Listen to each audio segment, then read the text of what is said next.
I don't know about you, but I'm living on top of the world.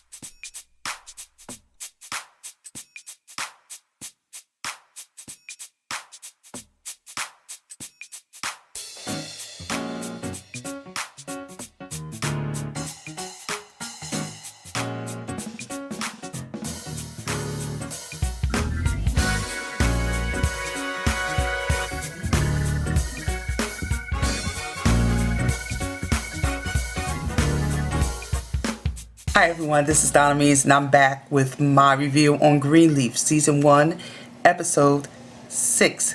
Good morning, Calvary.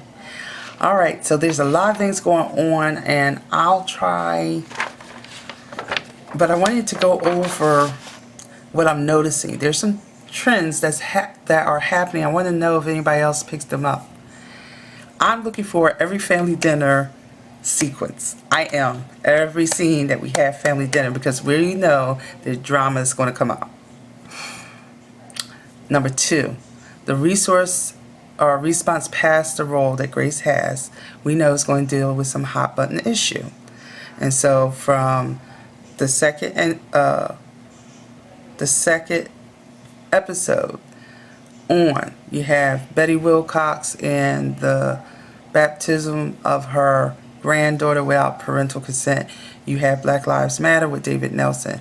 You have Meaningful Survival with Joshua and the complexity surrounding how to make that decision and the different points of views and different aspects of that. And in this, she had warned, in the last episode, she forewarned her father that she was starting a group for victims of sexual abuse. The episode starts off with this, and of course Lady May sees it as a slap in the face for the family, but whatever. So there's a woman that is sharing her accounts of abuse as a child, and the group session ends with her share, and her name is Stacy. And so Grace is engaging Stacy and thanking her for participating. And then all of a sudden you hear this stern voice beckoning and beckoning to Stacy. And, the camera pans over to the man and his posture and his stance and the scowl on his face would indicate that she's still in the cycle of abuse. Sure enough, he corners her and inquiring about what was discussed during the group, and she tells him, and he has the nerve, the audacity to say, "Don't you think that makes me look weak for being with you?" Really? Anyway, he beats her down. She goes back to the church looking for shelter. All the shelters are filled except for county. She's not going back to county. She went to county before. Bad experience at county. County's no good. So she says, "I'll just go back home." And they say, no. We will put you up in a hotel. And that's what they did. Grace is trying to talk to her, saying, "Look, I'm not going to tell you to leave your husband. I'm not telling you to get a divorce. What I am going to say, though, is make sure he's getting some therapy, some help for his anger management issues, and you get some help, and then you two can reconnect. But don't go back to him like this." And she's explaining that she will not have her kids without a father. She went through that experience. She knows the pain of that experience, and she's not going to do that. So at some point, Grace leaves the hotel, but then she gets a call from Kevin indicating that something opened up, and she's still in the car driving. So Grace makes a U-turn back for the hotel, but by the time she can get back, Stacy and the kids are already gone. The maids are cleaning up the room, and they tell Grace she checked out. So you know she went back to her husband. All right, so we're done with that. The next thing, Bishop has a standing preaching engagement in Birmingham. He sat Jacob down, so of course he asked Grace to help him out. Grace protests, and when she does, he asks, "Why are you protesting against this? What's going on?" And she said, "Because that's not what I came here to do." But he puts his foot down and says, "Look, Grace, it's part of your title, and I can't be two places at one time, so therefore you're going to do it." End story. And previous to that conversation, excuse me, he had it with his wife. He said, look, I got to preach in Birmingham. And she was like, oh, it's that time of the year again. And he said, yes, and I've asked Grace to help me out. And she thought it was at some other location for something else that he had to do. And he says, no, she'll be preaching at Calvary. And so she's like, why don't you just reinstate Jacob and forgive him for being human? Remember, you were human once. So we know that at one point that Bishop stepped out on her. So he's like, I really can't reinstate Jacob because he doesn't aspire to the task. He doesn't understand or have a respect for what this position requires. He doesn't even have the skill set for it. And if you hadn't forced me into putting him in this role after Grace left 20 years ago, he'd have found his natural, he had naturally gravitated to what he's supposed to do in life. And so she's like, you're doing this to punish me. And he said, I'm not doing this to punish you. And she said, you're trying to push me for Faith's death. You blame me for Faith's death. And he says, I don't blame you for Faith's death. I blame us for Faith's death. And I really need to know what he means. Is he talking about how they handled this 20 years ago? Or is it surrounding some more recent events? Because the way they've handled Faith's death has been really peculiar to me. So anyway, Bishop does something very interesting. It bothers him what Grace said about this is not what she's here to do. So he goes and sees Mavis. And does anyone feel it strange or odd that they had such a friendly, intimate interaction? Because it's obvious that from episode 1 that Mavis has been outside of this whole Greenleaf thing. I mean, even before Grace left, because when they're going down memory lane, when Grace and Mavis are going down memory lane, they tell how Grace actually met Mavis. It wasn't from the church fish fry. It wasn't because of any family event or affair. It was because Grace overheard her mother speaking about her aunt in a very negative light and talking about she was devil's spawn, she's a purveyor of the devil's music and juice. And Grace was curious and she went to the bar. And when she went to the bar, she was underage. And, Mavis gave her Shirley Temples and stuff, and that's how they got to know each other. So it's not like people from the Greenleafs are reaching out to her. So how does she have such a nice and decent rapport with Bishop? Now, it got me to thinking that when Lady May and him were arguing about reinstating Jacob, and she said, why don't you forgive him for being human? You were human once. Was he human with Mavis? And here's another thing. So here's how their interaction goes. So they don't meet at the bar. They meet at a park, and she was thankful for the change of scenery, and she says, so what's up? And he says, well, I just wanted to let you know Grace will be preaching Sunday at 11:30. And in case you were interested. She said, was that her idea? Oh, no, it was mine. But she protested and said that's not what she's here to do. What is she here to do, Mavis? All right, so Mavis says, you know. And he's like, no, I don't know. She said, James, you know. And the fact that you're here is to let me know that you know. And that was the end of that portion of the conversation. But then he says something very, very interesting. He says, being here with you like this makes me feel like I miss my life. Like a train. Did I miss it? And she says, or she basically looks at him and smiles, and she interlocks arms with him.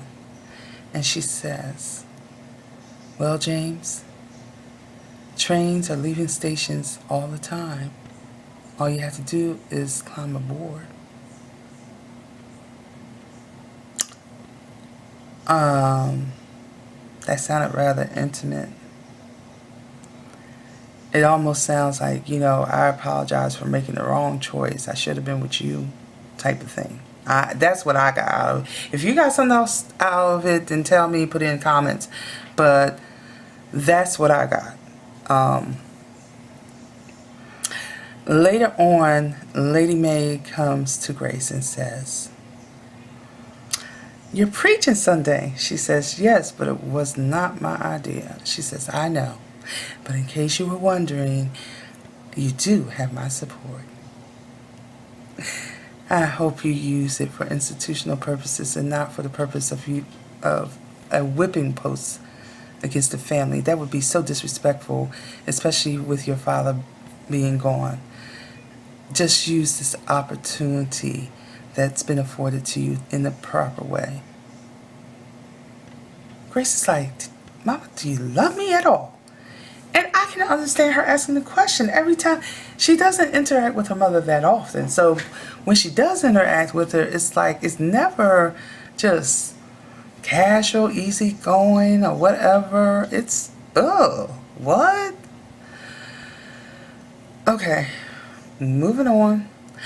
Meanwhile, Jacob is trying to,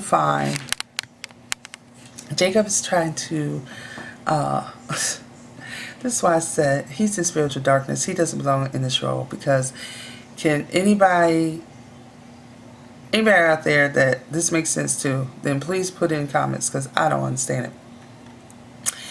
Jacob is actually trying to bribe his father. He figures if he can get a broadcasting deal for his father, that would put him back in good graces with his dad, and he could be reinstated as pastor.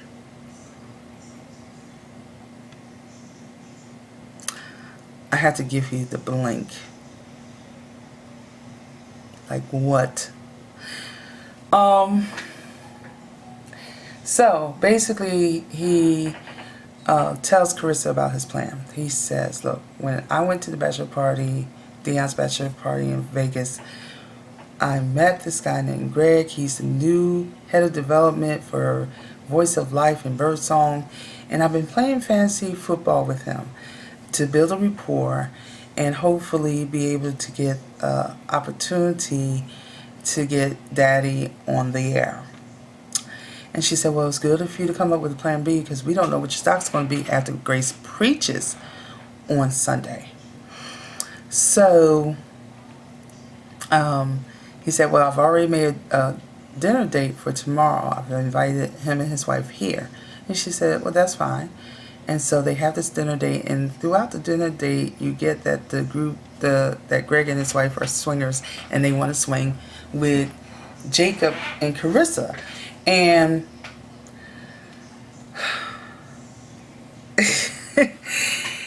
Greg makes this proposal. He says, "Look, we need to do this again real soon, right? So this time come to my place where there is no parental supervision, and the women can be under the moonlight in the hot tub while we're inside. And then there's no one to worry about what type of mischief we may get into." And the way it makes it sound, it looks like Greg is interested in getting with Jacob, and the wife is interested in getting with Carissa, but whatever. After they leave, you can tell Jacob is a bit weirded out by the proposal. And, Carissa's like shrugging her shoulders like it's no thing but a chicken wing. And that's got Jacob kind of like, "What? Do you understand what they're saying? Maybe you don't understand." And she said, "Well, if you think it's going to get us the broadcasting deal." And he said, "Well, there's no guarantees about that." And she said, "Well, just set it up, Jacob." So she's with it because it will take her that much closer to being the Lady Mae that she wants to be. And I'm saying, y'all both twisted. How does this make sense? First of all, you think you're going to obtain something to bribe your way back into being reinstated. Then, on top of that, you want to engage in sexual favors to get this opportunity to broadcast a worship service.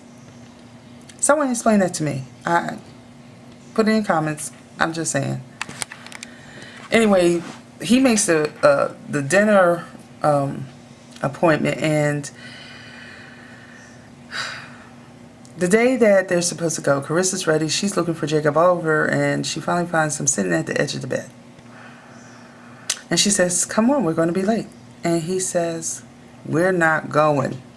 We're not doing this. And she says, why? What's going on? What about the broadcasting deal? I don't care about that. And she says, well, I'm not going to have another man touching my wife.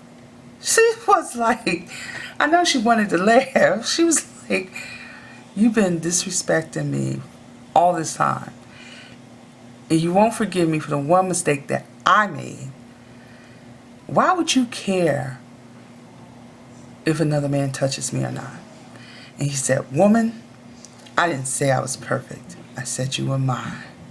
And with that, she melts. And they get into their marital bed bliss. But what did Carissa do? I mean, I gotta admit that line was kind of corny, but it was kind of sexy at the same time. It made her melt. She was like, and then of course, you know. But we'll get back to that, because that's the night. That's like, has to be Saturday night, because the next day is the service. But I'll get to the service in a moment. Charity's complaining about Nigel again, and it's getting in the way of what Kevin's feeling, because he's trolling on the phone for men, and she's going on and on and on, and he has a flippant response like, get rid of him, fire him already. And she's like, well, if I do that, he'll go to Skanks and Triumph, so he won't be with you, and he's not working for you now anyway, so get rid of him. There's plenty of people you can get. Sure enough, next day, looks like Charity and Nigel get into it about a soloist who sings flat. She's singing on her notes, and he's like, I know she sounds flat, and Charity's like, she don't just sound flat, she is flat. She's flat. And I don't want her singing nothing the rest of the year. So, you know, Nigel says, well, maybe you can hear it on the other side of town. So it's like, what, you threaten me with Triumph and Pastor Skanks again?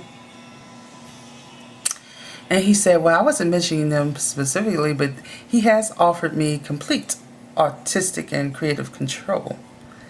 And she says, then take it. And Nigel's face goes, huh? And she says, take it.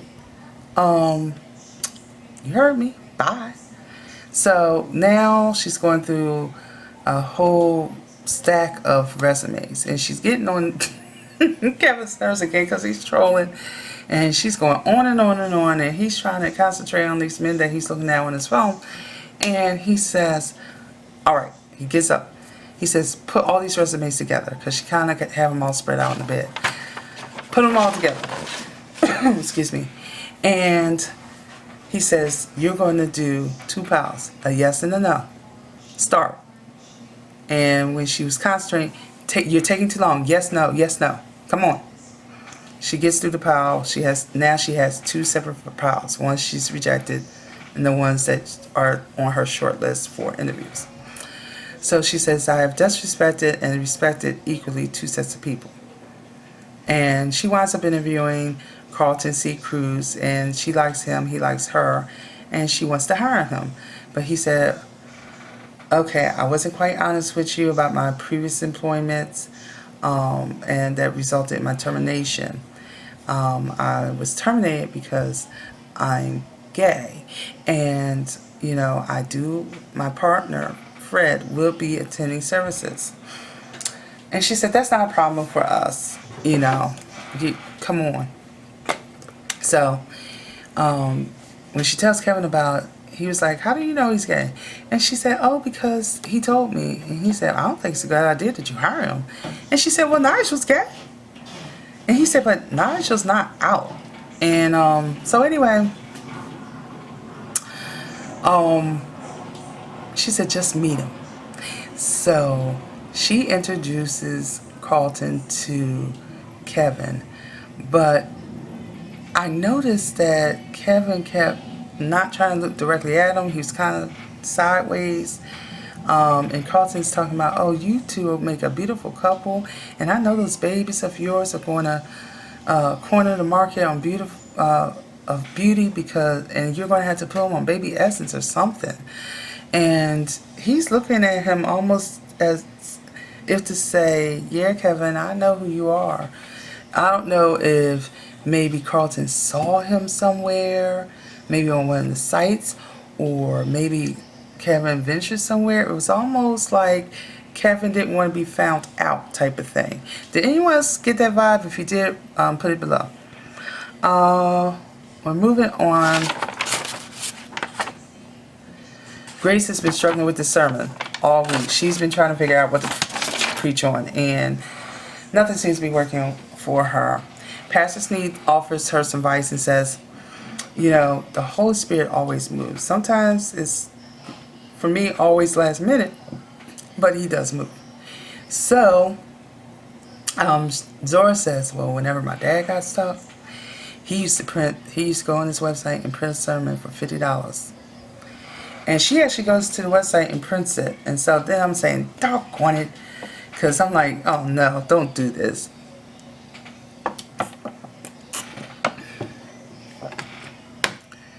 Alright, so now we come to the day, Sunday. It's morning service. And we have Sophia doing the solo. By and by.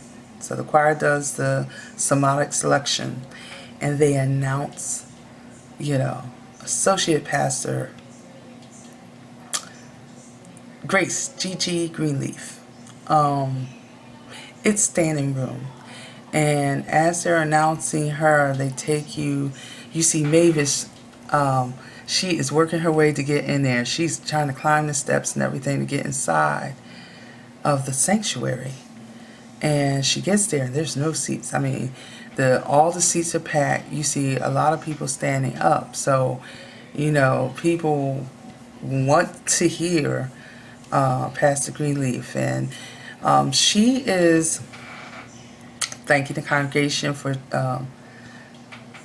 welcoming her and her daughter back. And, you know, she's going through the pleasantries and her opening.